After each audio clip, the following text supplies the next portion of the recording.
In 3 minuti il TG del quotidiano La Nazione siciliana. Autonomia differenziata, la sinistra stia in silenzio. Fu la sinistra nel 2001 a proporre la modifica della Costituzione sulla base della quale è stata in questi giorni approvata la legge sull'autonomia differenziata e si è già svolto un referendum nel 2001 e le regioni governate dalla sinistra erano allora entusiaste, quindi la smettano di chiedere il referendum. Ci vorranno anni per attuare la legge e molte modifiche. La Sicilia diventi emergenza nazionale. Intere province con la distribuzione razionata dell'acqua, raccolti di grano e foraggio azzerati in buona parte dell'isola, gravi difficoltà per dare da bere e mangiare agli animali negli allevamenti, gli invasi che si vanno svuotando per la siccità che continua e gli incendi che ripartono.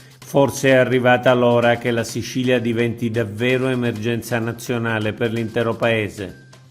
Commissione bilancio, misure per agricoltori e allevatori.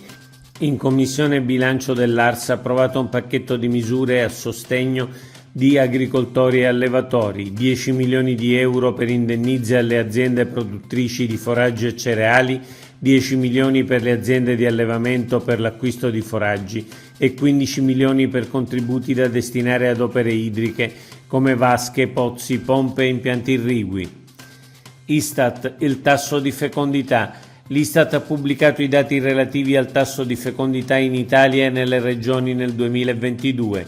A livello nazionale si scende ancora di 1/10 di punto, passando da 1,25 del 2021 a 1,24 figli per donna nel 2022. La Sicilia, con 1,35 figli per donna, è dietro in Italia al solo Trentino Alto Adige, mantenendo il tasso di fecondità ai livelli dell'anno passato. Morti sul lavoro, Sicilia quinta regione in Italia. Con 29 morti sul lavoro e 13 nel percorso casa lavoro, la Sicilia è la quarta regione dopo la Lombardia, la Campania, l'Emilia Romagna e a pari con il Veneto per questo grave fenomeno. Nel 2024 in Italia vi sono stati ad oggi 411 morti sul lavoro e altri 125 nel percorso lavoro-casa, una media di 3,1 morti al giorno, una vera e propria strage riportata dal sito Facebook Morti di Lavoro. Agrigento, controlli quotidiani contro la crisi idrica. Un tavolo permanente per monitorare quotidianamente l'approvvigionamento idrico di Agrigento e della sua fascia costiera e per intervenire tempestivamente su ogni singola criticità, soprattutto nel settore turistico alberghiero. È stato deciso ieri nel corso della riunione della cabina di regia sull'emergenza idrica convocata dal presidente Schifani. Aricò, bypass ferroviario Augusta procede celermente. Pubblicato da Rete Ferroviaria il bando per la progettazione e l'esecuzione del bypass ferroviario di Augusta.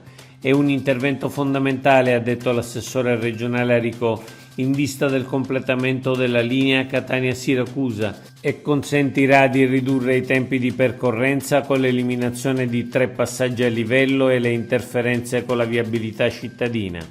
Oggi è tutto. Per l'informazione del quotidiano La Nazione Siciliana, il nostro sito www.lanazionesiciliana.eu.